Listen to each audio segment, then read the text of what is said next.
On the morning of April 8th, 1981, a father returned home from his night shift, expecting to see his children asleep in their beds. Instead, he stepped into a nightmare.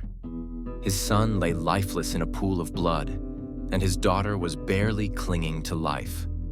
What happened inside that house would remain a mystery for 42 years. Until now. Texarkana, Arkansas, a community where neighbors greeted each other by name and families felt secure in their homes. The Alexander family was no exception. Weldon Alexander, a dedicated employee at a local tire shop, worked the night shift to provide for his family. His children, 14-year-old Karen and 13-year-old Gordon, were known in the neighborhood for their contrasting yet harmonious personalities. Karen was a shy and compassionate girl, often seen with her nose in a book or helping out at Trinity Baptist Church. She dreamed of becoming a nurse, a testament to her nurturing nature. Gordon, on the other hand, was energetic and adventurous. Despite being born with a congenital heart condition and suffering a stroke as an infant that left him with limited mobility, he was determined to keep up with his peers. He was frequently spotted riding his bike around town, his face lit up with a constant smile. But on that fateful morning, the tranquility of Texarkana was shattered. Weldon Alexander returned home just before 7 a.m., noticing that both the screen door and front door were ajar, a detail that immediately set him on edge. As he stepped inside, the horrifying scene unfolded before him. Gordon was found in the kitchen, his body cold to the touch, indicating he had been dead for several hours. Karen was discovered lying face up on a bed in the living room, still breathing despite extensive injuries. She was rushed to the hospital but succumbed to her injuries shortly after. The initial investigation was thorough.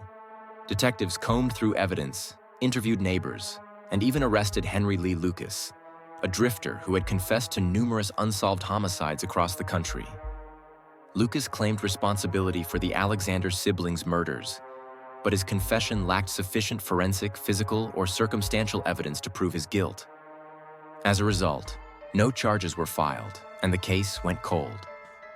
Time passed, but the pain of that day never faded. The Alexander home, once filled with laughter and life, was eventually demolished, unable to escape the shadow of its tragic past. While the community carried on with their lives, the memory of Karen and Gordon lingered, a haunting reminder of justice left undone. In 2022, retired Texarkana Police Captain Calvin Seward couldn't shake the feeling that justice had not been served. He decided to reopen the case, dedicating himself to uncovering the truth. Seward meticulously reviewed old evidence, re-interviewed witnesses, and leveraged advancements in forensic science. One of the key pieces of evidence was DNA extracted from the siblings' fingernail tissue. This DNA was compared to samples collected at the crime scene. The results were shocking. A familial relationship was established between the DNA found on Karen's bedding and that of her father, Weldon Alexander. Further analysis revealed that dried blood found on Gordon's hands and Karen's body contained fibers, brass, copper, and zinc, materials consistent with those used in tire manufacturing where Weldon worked. These findings painted a grim picture. Investigators theorized that on the night of April 7, 1981, before leaving for his night shift, Weldon attempted to assault his daughter. Gordon, ever the protective brother, intervened. In the ensuing struggle, Weldon killed his son and then turned his rage on Karen, leaving her for dead before heading to work to establish an alibi. In October 2023, authorities announced that the case had been solved. Scientific and circumstantial evidence had revealed that the children's own father was responsible for their deaths. However, Weldon had died in 2014, escaping earthly justice. The revelation sent shockwaves through the community. Friends and remaining family members of Karen and Gordon were left grappling with the horrifying truth that the man who had portrayed himself as a grieving father was, in fact, the perpetrator. This case serves as a stark reminder of the darkness that can lurk behind closed doors and the importance of never giving up in the pursuit of justice. It is our hope that the friends and remaining family of Gordon and Karen Alexander may find some peace in knowing that the truth has finally been uncovered. Karen and Gordon Alexander were more than just names in a tragic story. They were two young lives full of promise and dreams, ripped away in the cruelest of ways. Karen, at just 14 years old, was shy but kind-hearted, a caregiver in every sense. She spent her free time helping others and dreamed of becoming a nurse one day. Gordon, her younger brother by a year, was a spirited boy who, despite his physical challenges, brought joy to everyone who knew him. He was the kind of child whose smile could light up a room. Texarkana, Arkansas, in the early 1980s, was the kind of place where doors were often left unlocked, and children rode their bikes freely through the streets. It was a close-knit community where everyone knew each other, and neighbors looked out for one another. But the murder of Karen and Gordon shattered this sense of security. They were just kids, one neighbor tearfully recalled years later. They didn't deserve this. No child does. The Alexander siblings were well known in the neighborhood. Karen often babysat for families nearby, and Gordon, despite having to use a wheelchair after his hip surgery, was a familiar sight around town. He refused to let his limitations define him. Neighbors remembered how he would wheel himself down the street to watch the other kids play, his face always lit up with an infectious smile. But after April 8th, 1981, everything changed. Parents in Texarkana grew fearful, locking their doors and keeping their children close. Trust within the community eroded, replaced by an unease that lingered for decades. For Weldon Alexander, the father of Karen and Gordon, the loss was unimaginable, or so it seemed. To the outside world, he was a grieving father who had come home from his night shift to find his children brutally attacked.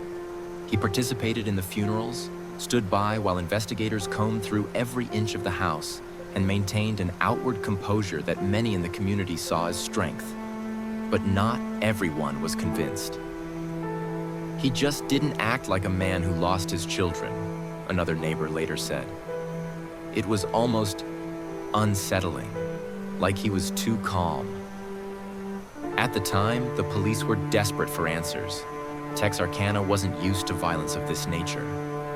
While petty crimes and occasional disputes occurred, the murder of two children in their own home was unthinkable. It wasn't just a crime against the Alexanders. It was a crime against the entire community. Local newspapers ran headlines such as "Tragedy in Texarkana" and "Who Killed Karen and Gordon?" The story dominated conversations at church gatherings, grocery stores, and coffee shops. Yet no one seemed to have an answer. Despite the initial wave of fear and curiosity, the investigation into the murders of Karen and Gordon quickly stalled.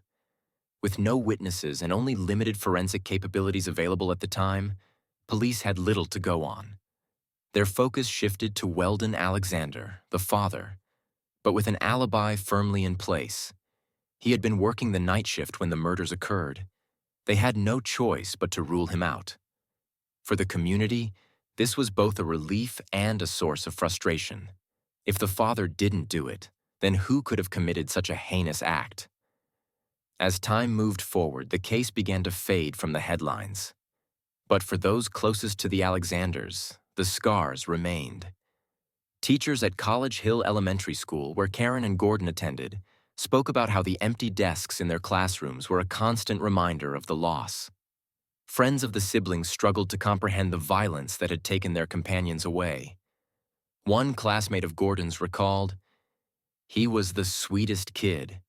He couldn't even walk properly, but he still tried to play with us to keep up. The fact that someone could hurt him, it just breaks my heart."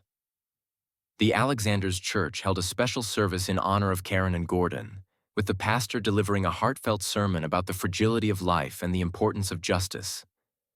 Attendees described the service as emotional and overwhelming, with many members of the congregation openly weeping as they remembered the two young lives lost too soon. But for every tear shed and every flower placed at the siblings' graves, there was also a growing sense of frustration and hopelessness. As the years dragged on, the case grew colder, and with it, the community's hope for justice began to fade. Weldon Alexander, the man who had publicly mourned his children, moved out of the house on Barden Street not long after the murders. The house was eventually rented out to new tenants, but the stories that followed added another layer of mystery to the already grim tale. Tenants reported hearing strange noises at night, the sound of a wheelchair moving across the floor, and faint, anguished cries echoing through the halls. Many moved out within weeks, unable to endure the unsettling atmosphere. Meanwhile, Weldon remarried and started a new family. For years, he lived a quiet life, seemingly leaving behind the tragedy that had once defined him. But for some, his ability to move on so quickly raised questions. How could a father who had lost his children so brutally find peace? And why did his story, of what he saw that morning, never seem to change, even as new details about the crime scene emerged? Unanswered questions would linger for decades, until one determined investigator, armed with modern technology and a relentless drive for justice, decided to take another look. What he discovered would finally reveal the truth about what happened on that fateful morning in 1981, and shock the town of Texarkana once again. Karen Alexander was the kind of girl who always noticed when someone needed help. Shy but observant, she would step in without hesitation to lend a hand. Whether it was helping a younger child at church or assisting a teacher after class, Karen's compassion was unmistakable. At just 14 years old, she had already envisioned a future where she could channel that nurturing spirit. Her dream was to become a nurse. Those who knew her at College Hill Elementary School described her as reserved but bright, a young girl who spoke softly but carried a quiet determination. Karen's days were simple but filled with purpose. Sundays were spent at Trinity Baptist Church, where she sang softly during the hymns and listened intently to sermons. After school, she could often be found reading or writing in her notebook, her mind focused on the life she hoped to build one day. To her classmates, Karen was the friend you could rely on, someone who always put others before herself. Her younger brother, Gordon, was her opposite in many ways. Where Karen was quiet, Gordon was lively and full of energy. At just 13 years old, he had already faced more challenges than most people do in a lifetime. Born with a congenital heart defect, Gordon required open-heart surgery as an infant. A stroke during recovery left him with limited mobility in his left arm and leg, but his determination knew no bounds. Even when he broke his hip in a fall 3 months before that fateful April morning, Gordon's spirit remained unbroken. Confined to a wheelchair as he recovered, he still greeted everyone with his trademark smile. Despite his physical limitations, Gordon refused to be left behind. He loved riding his bike through the neighborhood, often stopping to chat with neighbors or watch other kids play. His resilience and courage were qualities that stood out to everyone who knew him. He was the kind of kid who never let anything hold him back, one neighbor later recalled. He had this joy about him, like he was determined to live life to the fullest no matter what. The Alexander siblings were inseparable. Karen, the protective older sister, often helped Gordon with tasks he struggled to do on his own. Gordon, in turn, had a way of making Karen laugh, his humor a perfect counterbalance to her seriousness. Together, they were a team, a bond strengthened by the challenges they faced growing up. The Alexander family seemed, on the surface, like any other in Texarkana. Their father, Weldon, worked long hours at a tire factory to provide for his children. He was known as a hard-working, dependable man with no history of trouble. Their mother, Vera, had been struggling with severe depression and was hospitalized at the time of the murders. Friends described her as a devoted mother who had been overwhelmed by the weight of her own struggles. Texarkana itself was a peaceful town, where families left their doors unlocked and neighbors looked out for each other. But on April 8, 1981, that sense of safety was shattered forever. The morning began like any other. Weldon returned home from his overnight shift, expecting to find his children asleep in their beds. Instead, he found the front door ajar, a detail that immediately sent a chill down his spine. He called out for Karen and Gordon, but the house was eerily silent. It wasn't until he stepped into the kitchen that he saw the unthinkable. Gordon's body lay in a pool of blood, cold to the touch, a sight so horrifying that it took Weldon several moments to process what he was seeing. Desperate to find Karen, he rushed through the house, finally discovering her in the living room. She was lying on her bed, face up, barely clinging to life. Her injuries were severe, her face showing signs of unimaginable trauma. In a panic, Weldon called for help. Paramedics arrived quickly, but it was already too late for Gordon. Karen, though still alive, was unresponsive and rushed to the hospital. She would pass away 3 days later, never regaining consciousness. For the town of Texarkana, the discovery was a nightmare come to life. How could 2 children be so brutally attacked in their own home? Who could commit such a heinous act? As news of the murders spread, fear and grief gripped the community. Parents clutched their children a little tighter, and neighbors began locking their doors for the first time in years. The Alexander family, once a picture of resilience and hope, had been irreparably broken. But on that tragic morning, everything changed for the Alexanders, and for Texarkana. The discovery of the crime scene on the morning of April 8, 1981, was one of unimaginable horror. When Weldon Alexander returned home, the sight that greeted him in the kitchen was one no parent should ever endure. His son Gordon lay lifeless on the cold linoleum floor, surrounded by a pool of blood. His body bore multiple stab wounds, and the defensive cuts on his hands and arms told a chilling story. He had fought for his life against his attacker. In a desperate attempt to find his daughter, Weldon moved through the house, calling out her name. When he entered the living room, he found Karen in her bedroom, lying face up on her bed. Unlike her brother, Karen was still alive, though barely. Her face was swollen and bruised, her body bearing clear signs of a brutal assault. As he stood over her, his mind racing, he called emergency services, clinging to the faint hope that she might survive. When paramedics arrived, they quickly determined that Gordon had been dead for several hours. His body was cold to the touch, his wounds deep and deliberate. Karen, on the other hand, was rushed to the hospital in critical condition, but her injuries were too severe. Her autopsy would later reveal a stab wound to her right eye that had penetrated her brain, along with evidence of sexual assault. Despite the paramedics' best efforts, she passed away 3 days later, never regaining consciousness. The brutality of the crime left even seasoned investigators shaken. Texarkana detectives, used to small-town disputes and petty theft, found themselves face-to-face with one of the most gruesome cases the town had ever seen. The images of the siblings' bodies would haunt the first responders and detectives for years. The investigation began immediately. Detectives interviewed Weldon, the only known person to have entered the house before emergency services arrived. His account of the morning was straightforward.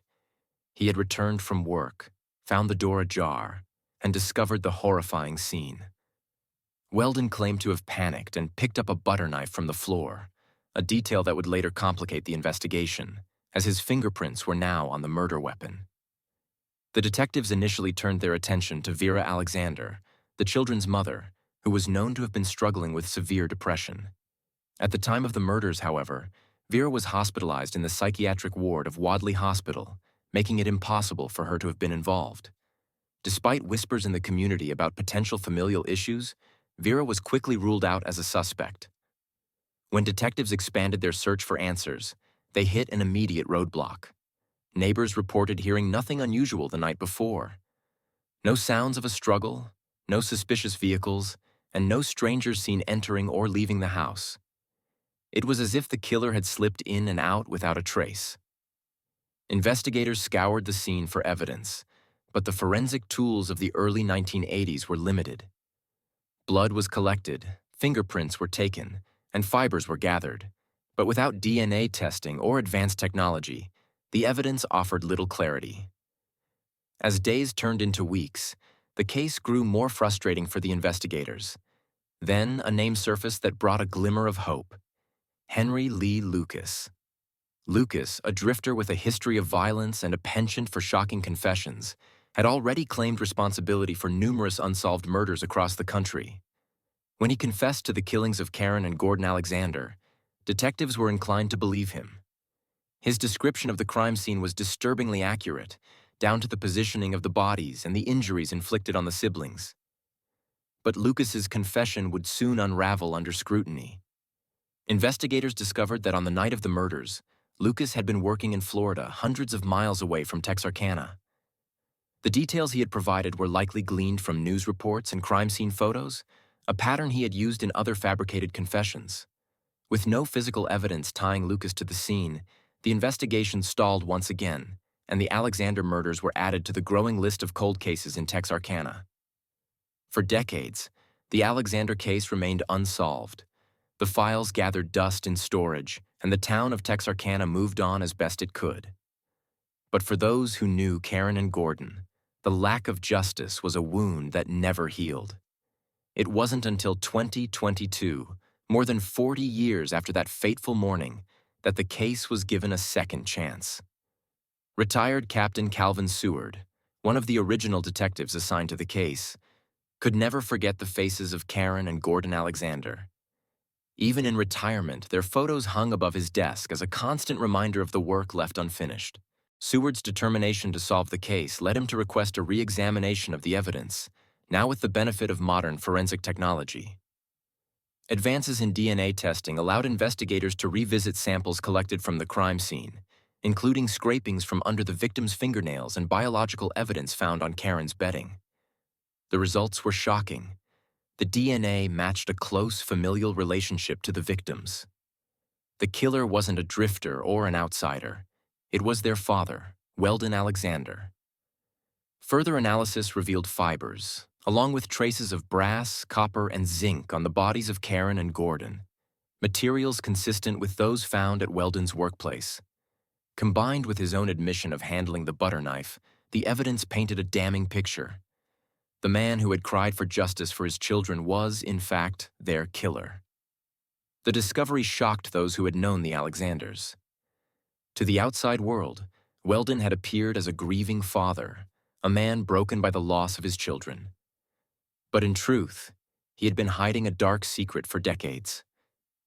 Investigators pieced together a timeline that suggested Weldon had attacked his children before leaving for work that night. Gordon, hearing his sister's screams, likely tried to defend her, only to become the next victim. After ensuring neither could tell anyone what had happened, Weldon had calmly gone to work, creating an alibi and staging the scene to look like an outside attack. In October 2023, Texarkana authorities officially announced the closure of the case. Though Weldon had passed away in 2014, escaping prosecution, the truth had finally come to light. For Karen and Gordon Alexander, justice had been delayed, but not denied. The reconstruction of events leading to the murders of Karen and Gordon Alexander paints a picture of unimaginable betrayal. Based on the forensic evidence, testimonies, and investigative breakthroughs, a final theory emerged, one that turned the narrative of grief and innocence on its head. On the night of April 7, 1981, Weldon Alexander left for his night shift at the Cooper Tire and Rubber Company. But before stepping out the door, the evidence suggests he committed an unthinkable act. Investigators believe that before he attempted to leave the house, Weldon entered Karen's room with the intent to harm her. Karen, just 14 years old and asleep in her bed, was unable to fend off her father's attack. As the assault began, Gordon, confined to a wheelchair due to his recent hip surgery, must have heard his sister's cries. Despite his physical limitations, Gordon attempted to intervene, putting himself between his sister and his father. The forensic evidence tells the rest of the story. Defensive wounds on Gordon's arms and hands reveal how fiercely he fought to protect Karen. But in the face of Weldon's rage, Gordon's bravery was no match. His father, in a fit of fury, stabbed him multiple times, leaving him lifeless on the kitchen floor. With Gordon no longer a threat, Weldon returned to Karen's room. The evidence suggests that Karen witnessed the murder of her brother and was left defenseless against her father's wrath. In what investigators called an act of cold calculation, Weldon stabbed Karen in the eye, ensuring that she would not survive to tell anyone what she had endured. After the attacks, Weldon didn't flee, panic, or show remorse. Instead, he wiped his hands clean, left the front door slightly ajar, and calmly went to work. His alibi was airtight. His co-workers at the factory saw him arrive on time, as always. To everyone else, he was just a hard-working father, oblivious to the horror unfolding at his home. The crime scene was staged to look like a random act of violence. With the door left open, the implication was clear. Someone had broken in and committed the murders. But as investigators now know, it was all a calculated ploy to divert suspicion. Weldon had ensured the scene pointed to an outsider while maintaining his facade as a grieving parent. The truth of what happened that night is almost too horrific to comprehend. Investigators who reopened the case described their reactions as a mix of shock and anger. For retired Captain Calvin Seward, the man who had carried the burden of this case for decades, the revelation was bittersweet. "We trusted him," Seward later said in an interview. "He played the grieving father for decades, and all along, he was the monster. It makes me sick to think of all the people who comforted him, who believed his tears, who stood by him at the funerals, to know that he was the one who took their lives. It's hard to wrap your head around." For the community of Texarkana, the revelation reopened old wounds. The town, which had spent over 4 decades haunted by the tragedy, was forced to confront the horrifying reality that the man they had once sympathized with had been the killer all along. Friends and neighbors of the Alexander family were shaken, many struggling to reconcile the image of Weldon as a grieving father with the monster revealed by the evidence. One neighbor, who had lived next door to the Alexanders at the time, shared her disbelief. "He seemed like such a normal guy. I remember him crying at the funeral. We brought him food, we prayed for him. To think that he was the one who did it. I just can't believe it." The case had cast a long shadow over Texarkana, leaving scars that lingered even as the years passed. Parents who had once allowed their children to roam freely became more protective. The sense of safety and trust that had defined the community was replaced by a cautious vigilance. And for those who had known Karen and Gordon, the tragedy remained a painful memory. "Karen and Gordon were such sweet kids," said a former teacher of theirs. "Karen always stayed after class to help clean up, and Gordon was a fighter. He never let his challenges stop him. The fact that they were taken by their own father, it's just heartbreaking." Even with the case closed, the impact of the Alexander murders continues to resonate. For Captain Seward and the team who reopened the case, the discovery of the truth brought some measure of closure, but it also left them grappling with the emotional toll of knowing what the siblings had endured. "Justice delayed is better than justice denied," Seward reflected. "I only wish we could have confronted him, that he could have answered for what he did. But at least the truth is out there now. At least Karen and Gordon's story has been told." The case of Karen and Gordon Alexander officially came to a close in October 2023. After decades of uncertainty, the Texarkana Police Department issued a formal statement confirming that their father, Weldon Alexander, was responsible for the brutal murders of his children. The evidence was overwhelming. Modern DNA analysis tied him to the crime scene, and the carefully reconstructed timeline left no doubt. It was a moment of both relief and sorrow for the community. The truth had finally emerged, but it came too late for justice to be served in a courtroom. Authorities acknowledged the delays in solving the case, attributing them to the limitations of forensic science at the time. In the early 1980s, DNA technology was virtually non-existent, and while investigators had collected blood samples, fibers, and other evidence from the scene, they lacked the tools to fully analyze them. Moreover, Weldon's calm demeanor, his alibi, and the carefully staged crime scene allowed him to evade suspicion. He was a man hiding in plain sight, wearing the mask of a grieving father while harboring a horrifying secret. Retired Captain Calvin Seward, who had spearheaded the reopening of the case in 2022, spoke with measured emotion during the announcement. "This case has haunted me for over 40 years, he said. "I made a promise to myself and to Karen and Gordon that I wouldn't let their story be forgotten. Today, that promise has been kept. It doesn't bring them back, but it ensures that the truth will never be buried again. The advancements in forensic science that made this breakthrough possible were a testament to the tireless efforts of those who refused to let the case fade into obscurity. Modern DNA testing, which had evolved significantly in the decades since the crime, allowed investigators to re-examine biological evidence collected from the scene. Samples taken from Karen's bedding and scrapings from under the victim's fingernails conclusively matched Weldon's DNA. The discovery was a pivotal moment, cementing the case against him. Additional evidence further supported the findings. Fibers and metal residues found on the children's bodies were traced back to materials used at Weldon's workplace, providing yet another link to the crime. His own admission of handling the butter knife in a supposed moment of panic was recast in a chilling new light, an attempt to explain away his fingerprints on the murder weapon. Piece by piece, the truth unraveled.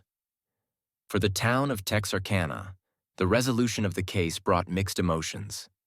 While the community was relieved to finally have answers, the revelation of Weldon's guilt reopened old wounds. The man they had supported in his supposed grief, the father they had mourned alongside, was the one responsible for the tragedy that had haunted them for decades.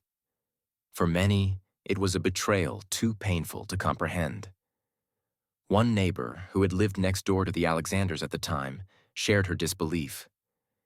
"He seemed like such a normal guy. I remember him crying at the funeral. We brought him food. We prayed for him. To think that he was the one who did it, it's devastating." Karen and Gordon's bravery in the face of unimaginable circumstances left a lasting impression on those who knew them and those who worked to uncover the truth.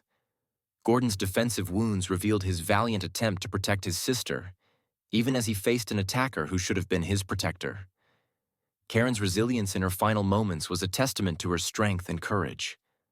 Together, they symbolized the tragic loss of innocence and the enduring fight for justice. Even decades later, the truth emerged, proving that no crime is beyond resolution, Captain Seward said. Karen and Gordon deserve to be remembered not for the way their lives ended, but for the light they brought to the world and the strength they showed in their final moments. The house on Barden Street, where the tragedy took place, had long since been demolished. The lot remained overgrown and empty, a quiet reminder of the pain that once resided there. For some, its absence was a relief. For others, it was a stark symbol of unresolved grief. This case serves as a reminder of the power of perseverance and the advancements in technology that continue to bring justice to those who can no longer speak for themselves. For the community, it was a painful but necessary chapter to close. And for the investigators who poured their hearts into uncovering the truth, it was a moment of bittersweet vindication.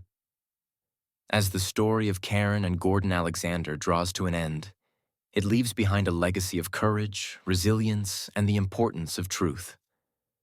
Their story reminds us of the strength of the human spirit, even in the face of unimaginable darkness, and the unrelenting drive of those who fight for justice, no matter how long it takes. If this story moved you, we encourage you to share your thoughts in the comments. What do you think of the resolution to this case? Does it bring the justice Karen and Gordon deserved? Or does it leave more questions unanswered? And if you'd like to hear more stories like this, please like and subscribe to our channel for in-depth true crime stories that honor the victims and uncover the truth. Thank you for watching. In memory of Karen and Gordon Alexander,